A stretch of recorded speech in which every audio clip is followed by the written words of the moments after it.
शास्त्र विषयक हमारे आज के व्याख्यान का विषय है नीति शास्त्र का सामान्य परिचय। नीति शास्त्र दर्शन शास्त्र की एक प्रमुख शाखा है। इसे आचार शास्त्र की संज्ञा भी दी जाती है। अंग्रेजी में नीति शास्त्र को एथिक्स या मॉरल फिलॉसफी कहते हैं। शाब्दिक व्युत्पत्ति की दृष्टि से एथिक्स शब्द जो है वह ग्रीक शब्द एथिका या एथोस से व्युत्पन्न हुआ है, जिसका अर्थ रीति रिवाज एवं परंपराओं से है। इसी प्रकार मॉरल फिलॉसफी में जो मॉरल शब्द है वह लैटिन शब्द मॉरेस से व्युत्पन्न हुआ है। इसका अर्थ भी रीति रिवाज से है। अतः शाब्दिक व्युत्पत्ति की दृष्टि से नीति शास्त्र जो है इसका संबंध मानवीय समाज की रीति रिवाज एवं परंपराओं से रहा है।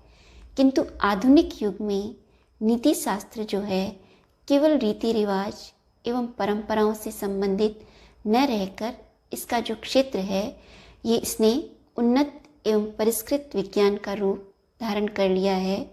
नीति शास्त्र मानवीय आचरण, व्यवहार एवं चरित्र से संबंधित नैतिक समस्याओं का जो है एक विस्तृत विवेचन कर इसके मूल्यांकन के लिए कुछ मूलभूत सिद्धांतों एवं आदर्शों की स्थापना करता है।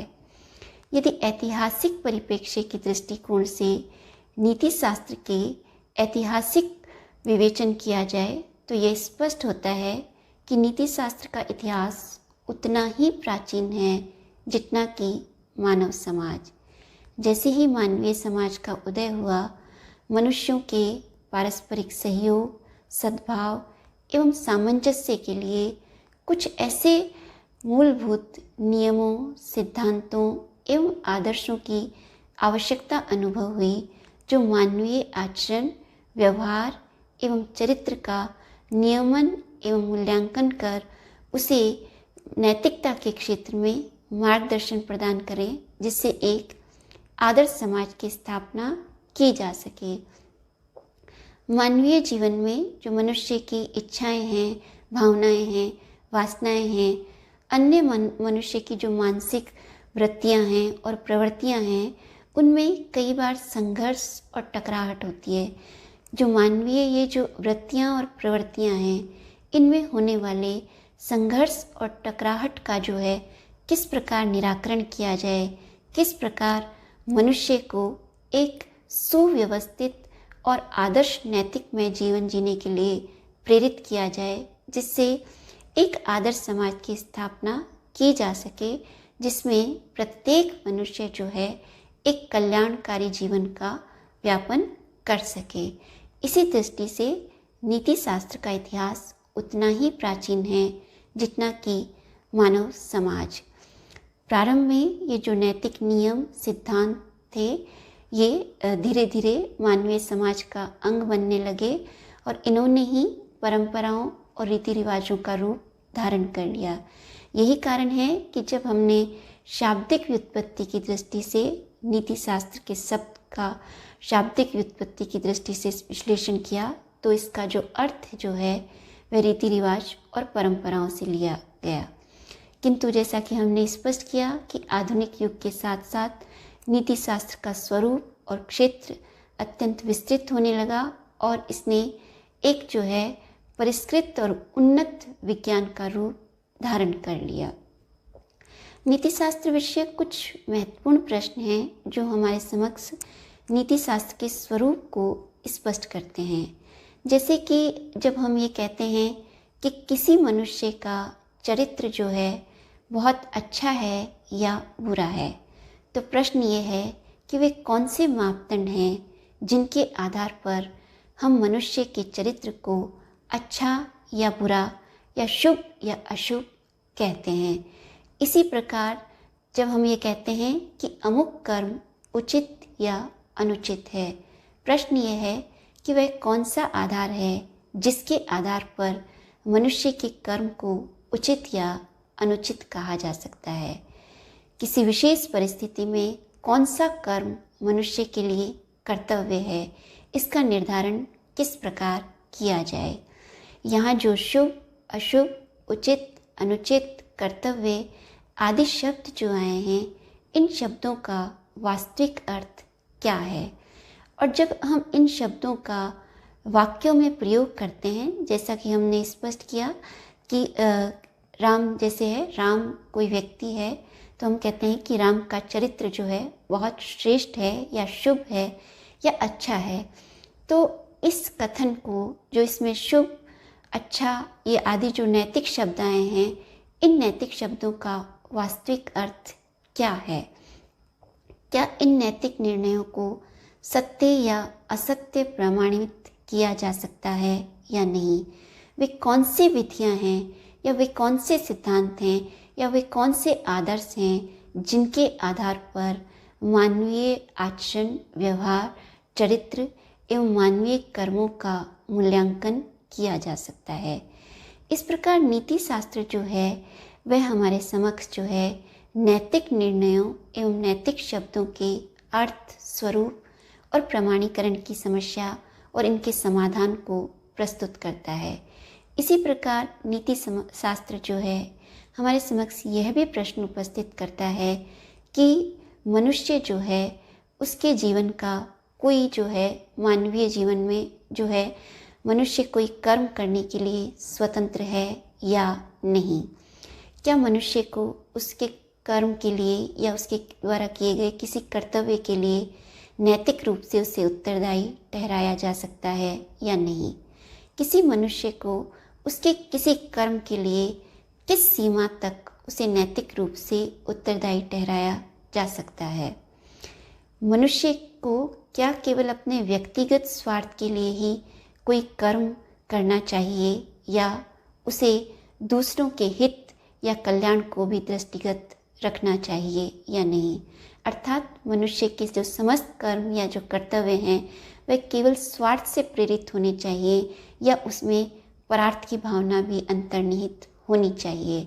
जब मनुष्य के स्वार्थ और परार्थ में संघर्ष उत्पन्न हो तो मनुष्य को अपने स्वार्थ को प्राथमिकता देनी चाहिए या परार्थ को, या इन दोनों में सामंजस्य स्थापित करना चाहिए। इसी प्रकार कई बार मनुष्य के व्यक्तिगत और सामाजिक हितों में टकराहट पैदा होती है या उनमें संघर्ष उत्पन्न होता है। तो हमारे समक्ष ये प्रश्न उपस्थित होता है कि मनुष्य को अपने व्यक्तिगत हितों की ओर उन्मुख होना चाहिए या उसे सामाजिक हितों को प्राथमिकता देनी चाहिए। इसी प्रकार नीति शास्त्र हमारे समक्ष यह भी प्रश्न उपस्थित करता है कि मनुष्य के जीवन का कोई चरम लक्ष्य है या नहीं। यदि कोई मनुष्य के जीवन का चरम या परम लक्ष्य है तो उसका स्वरूप क्या है, उसे किस प्रकार प्राप्त किया जा सकता है। इस प्रकार जो ये कुछ महत्वपूर्ण प्रश्न हैं ये नीति शास्त्र के स्वरूप और क्षेत्र को स्पष्ट करते हैं। अर्थात नीति शास्त्र के अंतर्गत इन महत्वपूर्ण प्रश्नों का विवेचन कर उनका समाधान करते हुए मानवीय जीवन के मार्गदर्शन के लिए कुछ मूलभूत सिद्धांतों एवं आदर्शों की स्थापना की जाती है। अब हम नीति शास्त्र की जो परिभाषा जो है, जो कुछ महत्वपूर्ण परिभाषाएं हैं जो विभिन्न विचारकों ने दी हैं, उन्हें हम स्पष्ट करने का प्रयास करते हैं, जिससे हमारे समक्ष नीति शास्त्र का स्वरूप जो है स्पष्ट होगा। प्रसिद्ध विचारक विलियम लिली जो हैं वे नीति शास्त्र को परिभाषित करते हुए कहते हैं कि नीति शास्त्र जो है वह मानवीय कर्मों के उचित या अनुचित होने के लिए मापदंड प्रस्तुत करता है। अर्थात नीति शास्त्र हमें ये बताता है कि मनुष्य के जो कर्म उचित या अनुचित होते हैं वे उनका जो मापदंड या है वे कौन से मापदंड हैं जिनके आधार पर हम मानवीय कर्मों को उचित या अनुचित कहते हैं। विलियम लिली की इस परिभाषा से ये स्पष्ट है कि नीति शास्त्र मानवीय कर्मों के मूल्यांकन के लिए कुछ मूलभूत मापदंड प्रस्तुत हमारे समक्ष करता है। इसी प्रकार महान विचारक जो मैकेंजी हुए हैं उन्होंने नीति शास्त्र को परिभाषित करते हुए कहा है कि नीति शास्त्र किसी विशेष लक्ष्य या प्रयोजन की व्याख्या नहीं करता, अपितु नीति शास्त्र उस परम लक्ष्य की व्याख्या करता है जिसकी ओर मनुष्य का संपूर्ण जीवन जो है उन्मुख होता है। मैकेंजी की परिभाषा से ये स्पष्ट है कि नीति शास्त्र जो है मानवीय जीवन के चरम लक्ष्य की व्याख्या करता है। अर्थात मनुष्य के जीवन का परम लक्ष्य क्या है? क्या भौतिक सुख सुविधाएं मनुष्य के जीवन का लक्ष्य है? क्या भौतिक सुख सुविधाओं से परे कोई अन्य भी मानवीय जीवन का लक्ष्य है या नहीं? क्या ज्ञान जो है या जिसे हम कहेंगे कि जैसे आनंद है, ये जो हैं मानवीय जीवन के लक्ष्य हैं या नहीं? और इन लक्ष्यों का क्या स्वरूप है और इनके क्या साधन हैं, इनकी जो विस्तृत विवेचना करता है वही नीतिशास्त्र का प्रमुख विषय है। इस प्रकार मैकेंजी की जो परिभाषा है, जिसमें उन्होंने स्पष्ट किया है कि नीतिशास्त्र मानवीय जीवन के किसी एक विशेष लक्ष्य की व्याख्या नहीं करके उस परम लक्ष्य की व्याख्या करता है जिसकी ओर मनुष्य का संपूर्ण जीवन उन्मुख होता है। अर्थात मनुष्य का प्रत्येक कर्म जो है उसे उस परम लक्ष्य की ओर उन्मुख करता है। उस परम लक्ष्य की व्याख्या ही नीतिशास्त्र के द्वारा की जाती है। नीतिशास्त्र के इस परम लक्ष्य को लेकर पाश्चात्य और भारतीय दार्शनिकों में कुछ मतभेद हैं, क्योंकि जो भारतीय दार्शनिक चिंतन परंपरा है वह मोक्ष को ही मानवीय जीवन का चरम लक्ष्य स्वीकार करते हुए उसी को परम लक्ष्य स्पष्ट करता है।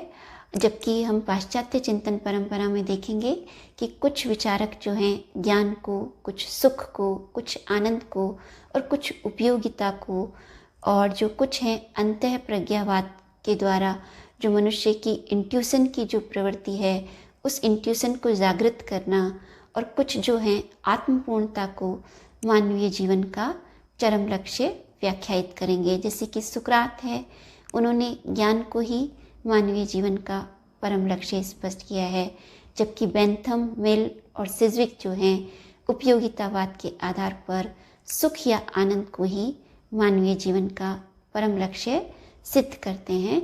जबकि प्रसिद्ध चिंतक और विचारक इमैनुअल कांट जो हैं वह शुभ संकल्प को ही परम शुभ स्वीकार करते हैं।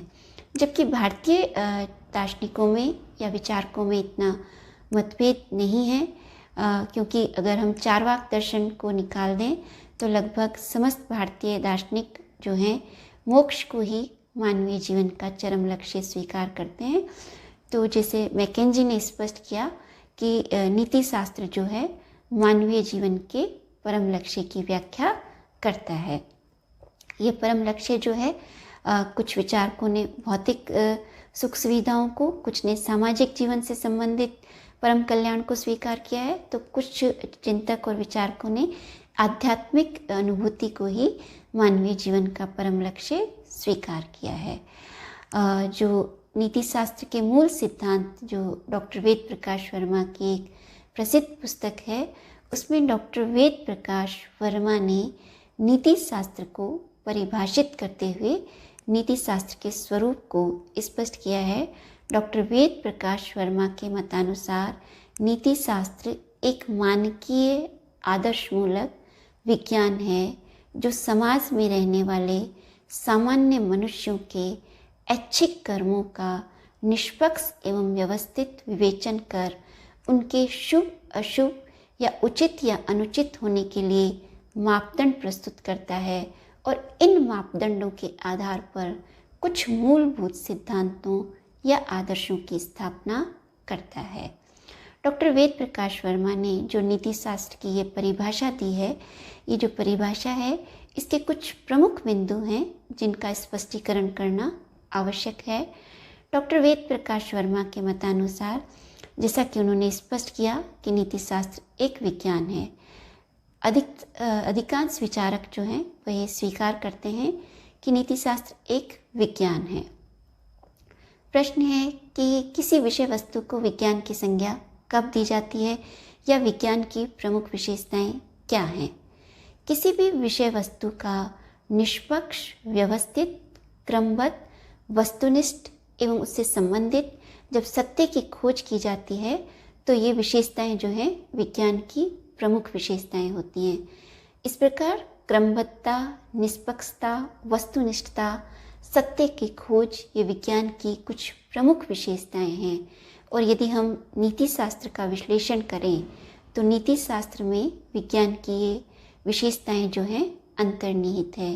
नीति शास्त्र जो है मानवीय आचरण, व्यवहार एवं चरित्र से संबंधित नैतिक समस्याओं एवं जो नैतिक समस्याओं के समाधान हैं उनका व्यवस्थित, क्रमबद्ध, निष्पक्ष विवेचन प्रस्तुत करता है। साथ ही वे मानवीय जीवन से संबंधित जो मानवीय आचरण, व्यवहार एवं चरित्र से संबंधित जो नैतिक समस्याएं हैं उनका भी विश्लेषण करता है और इन नैतिक समस्याओं के समाधान के लिए कुछ मूलभूत सिद्धांतों एवं आदर्शों की स्थापना करता है। अतः नीति शास्त्र एक विज्ञान है।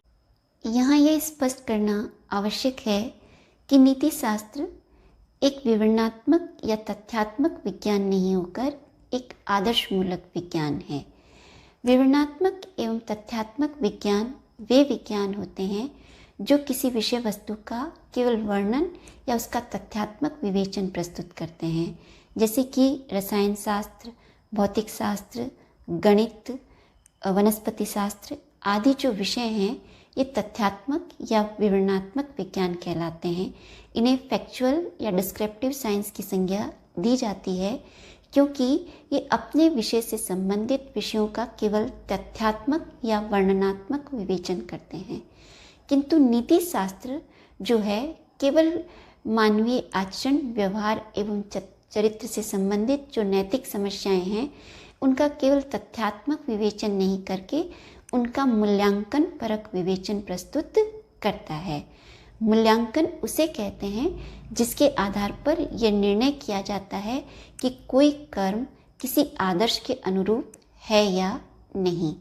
इस प्रकार नीति शास्त्र जो है वह जो है मानवीय आचरण से आचरण और व्यवहार एवं चरित्र से संबंधित जो विभिन्न नैतिक समस्याएं हैं उनसे संबंधित समस्याओं के समाधान के लिए उनका मूल्यांकन करता है। अर्थात वह ये प्रश्न उठाता है कि इनका स्वरूप कैसा होना चाहिए, अर्थात मानवीय आचरण कैसा होना चाहिए, मनुष्य का व्यवहार कैसा होना चाहिए, मनुष्य का चरित्र है वह कैसा होना चाहिए, किस प्रकार एक मनुष्य से दूसरे मनुष्य के चरित्र को जब हम शुभ और अशुभ कहते हैं तो वे कौन से आधार हैं जो मनुष्य के चरित्र को अशुभ बनाते हैं और वे कौन से आधार हैं जिनके आधार पे मनुष्य का चरित्र जो है श्रेष्ठ या शुभ होता है। मनुष्य के लिए कौन से कर्म करणीय या कर्तव्य हैं और कौन से कर्म हैं जो अकरणीय हैं, कौन सा कर्म उचित है, कौन सा कर्म अनुचित है। इस प्रकार नीति शास्त्र जो है एक तथ्यात्मक विज्ञान नहीं होकर एक आदर्शमूलक विज्ञान है जिसे अंग्रेजी में नॉर्मेटिव साइंस कहते हैं, क्योंकि यह जो है मानवीय नैतिक समस्याओं का मूल्यांकन परक विवेचन प्रस्तुत करता है। डॉक्टर वेद प्रकाश वर्मा की परिभाषा से ये स्पष्ट है कि नीति शास्त्र मनुष्यों के केवल ऐच्छिक कर्मों का विवेचन करता है। ऐच्छिक कर्म वे कर्म होते हैं जिन्हें करने के लिए मनुष्य स्वतंत्र होता है, जिन्हें मनुष्य सोच समझकर विवेक के अनुसार निर्णय लेकर जब कोई कर्म करता है तो उस कर्म को हम ऐच्छिक कर्म कहते हैं। अर्थात जब मनुष्य बिना किसी बाह्य दबाव के अपनी विवेक शक्ति के द्वारा कोई निर्णय या कोई कर्म करता है तो वही कर्म ऐच्छिक कर्म कहलाता है।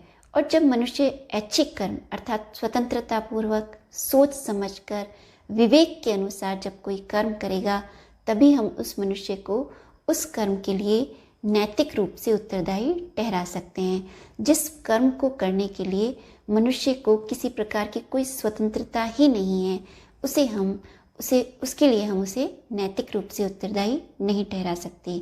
कई बार विषम परिस्थितियों के कारण या किसी बाह्य दबाव के कारण मनुष्य को कर्म करने की स्वतंत्रता नहीं होती है तो मनुष्य को उस कर्म के लिए नैतिक रूप से उत्तरदायी नहीं ठहराया जा सकता। इस प्रकार जो है नीति शास्त्र मनुष्यों के केवल ऐच्छिक कर्मों का विवेचन करता है, अनैच्छिक कर्मों का नहीं। अनैच्छिक कर्म उन्हें कहेंगे जिन्हें करने के लिए मनुष्य को कोई स्वतंत्रता नहीं है। या मनुष्य की जो स्वचालित क्रियाएं या गतिविधियां हैं, जो शारीरिक क्रियाएं हैं, जैसे हृदय का धड़कना, पलकों का झपकना, श्वास का आना जाना, ये जो क्रियाएं हैं इन्हें हम अनैच्छिक क्रियाएं कहेंगे और नीति शास्त्र इनका अध्ययन नहीं करता। डॉक्टर वेद प्रकाश वर्मा ने कहा कि नीति शास्त्र समाज में रहने वाले सामान्य मनुष्यों, यहाँ दो जो शब्द आ रहे हैं, एक तो समाज में रहने वाले यानी जो सामाजिक मनुष्य, और एक सामान्य यानी सामान्य यानी मनुष्य जो है नॉर्मल होना चाहिए, एब नॉर्मल नहीं, अर्थात जो मानसिक रूप से विक्षिप्त है या पशु है या छोटे बच्चे हैं। नीति शास्त्र उनके आचरण, व्यवहार और चरित्र का मूल्यांकन नहीं करता, क्योंकि जैसे मानसिक रूप से जो विक्षिप्त मनुष्य है या पशु है या छोटा बच्चा है बहुत, तो उसमें जो है स्वतंत्रतापूर्वक ऐच्छिक कर्म करने की क्षमताएं नहीं होती हैं। वे सोच समझकर विवेक शक्ति से उनमें कर्म करने की स्वतंत्रता नहीं होती। इसलिए डॉक्टर वेद प्रकाश वर्मा ने कहा है कि जो नीति शास्त्र है सामान्य मनुष्यों का, अर्थात जिनमें सामान्य विवेक शक्ति है, जिनमें कोई कर्म करने अथवा नहीं करने की, जिनको पूर्ण स्वतंत्रता होते हुए जिनमें विवेक शक्ति है, जो सोच समझकर निर्णय लेकर किसी कर्म को करते हैं, उन्हीं मनुष्यों के आचरण का नीति शास्त्र जो है मूल्यांकन करता है। साथ ही डॉक्टर वेद प्रकाश वर्मा ने स्पष्ट किया कि नीति शास्त्र जो है समाज में रहने वाले, अर्थात जो मनुष्य सामाजिक नहीं है, नीति शास्त्र उनके आचरण और व्यवहार का मूल्यांकन नहीं करता। प्राचीन जो ग्रीक महान प्रसिद्ध विचारक हुए हैं अरस्तु, उन्होंने कहा है कि जो मनुष्य समाज में नहीं रहता वह या तो देवता है या पशु है।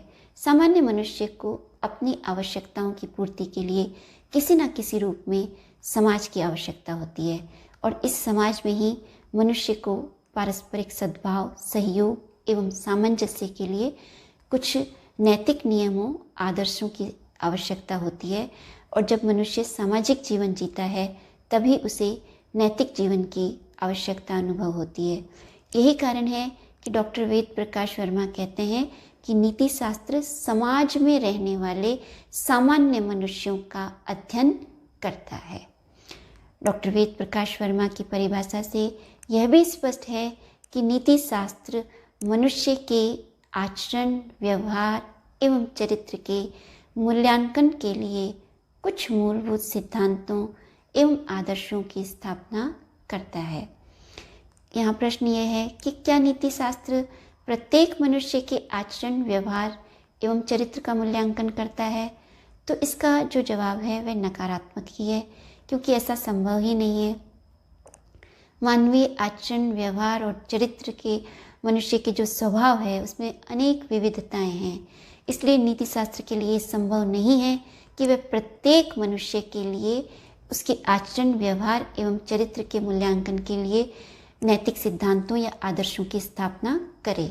नीति शास्त्र जो है सामान्य मनुष्यों के लिए, सभी मनुष्यों के लिए एक समान परिस्थितियों में जो समान रूप से लागू हों, उस प्रकार के नैतिक सिद्धांतों और आदर्शों की स्थापना करता है। अर्थात नीति शास्त्र जो है किसी व्यक्ति विशेष के स्वाभाविक आचरण, व्यवहार और चरित्र के लिए मूलभूत सिद्धांतों और आदर्शों की स्थापना नहीं करके सामान्य मनुष्य के लिए जो समान परिस्थितियों में सभी मनुष्यों पर एक समान रूप से लागू हों, ऐसे नैतिक सिद्धांतों और आदर्शों की स्थापना करता है, जिनका मार्गदर्शन पाकर मनुष्य अपने जीवन को जो है एक दिशा प्रदान कर सकता है। इस प्रकार आज हमने देखा कि जो नीति शास्त्र, जो दर्शन शास्त्र की एक प्रमुख शाखा है, इसका जो है शाब्दिक व्युत्पत्ति की दृष्टि से इसका क्या अर्थ है, नीति शास्त्र जो है इसका स्वरूप क्या है, नीति शास्त्र की जो परिभाषाएं विभिन्न विचारकों ने दी हैं, उन विचारकों के मतानुसार नीति शास्त्र का स्वरूप क्या है। आज के हमारे इस व्याख्यान से संबंधित कुछ महत्वपूर्ण प्रश्न जो हैं वे इस प्रकार हैं। नीति शास्त्र जो है इसका शाब्दिक व्युत्पत्ति की दृष्टि से नीति शास्त्र के अर्थ को स्पष्ट कीजिए। नीति शास्त्र जो है के स्वरूप को स्पष्ट करते हुए इससे संबंधित कुछ महत्वपूर्ण प्रश्नों के ऊपर विवेचना कीजिए। अर्थात नीति शास्त्र के स्वरूप से संबंधित जो कुछ महत्वपूर्ण प्रश्न हैं उनका विवेचन कीजिए। विलियम लिली के मतानुसार नीति शास्त्र की परिभाषा को स्पष्ट कीजिए। नीति शास्त्र किस प्रकार मानवीय जीवन के चरम लक्ष्य की व्याख्या करता है, स्पष्ट कीजिए। डॉक्टर वेद प्रकाश वर्मा के अनुसार नीति शास्त्र की जो परिभाषा दी गई है उसके आधार पर नीति शास्त्र के स्वरूप को स्पष्ट कीजिए। नीति शास्त्र को आदर्शमूलक विज्ञान की संज्ञा क्यों दी जाती है, स्पष्ट कीजिए।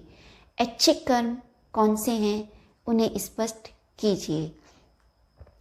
नीति शास्त्र समाज में रहने वाले सामान्य मनुष्यों का ही अध्ययन क्यों करता है, स्पष्ट कीजिए। नीति शास्त्र के स्वरूप को स्पष्ट करते हुए नीति शास्त्र की परिभाषा जो है उसकी विस्तृत विवेचना कीजिए। एक प्रश्न ये भी हो सकता है कि नीति शास्त्र को परिभाषित करते हुए नीति शास्त्र के स्वरूप को स्पष्ट कीजिए। आज के व्याख्यान से संबंधित ये कुछ महत्वपूर्ण प्रश्न हैं जिनका हमने आज के व्याख्यान में स्पष्टीकरण करने का प्रयास किया है।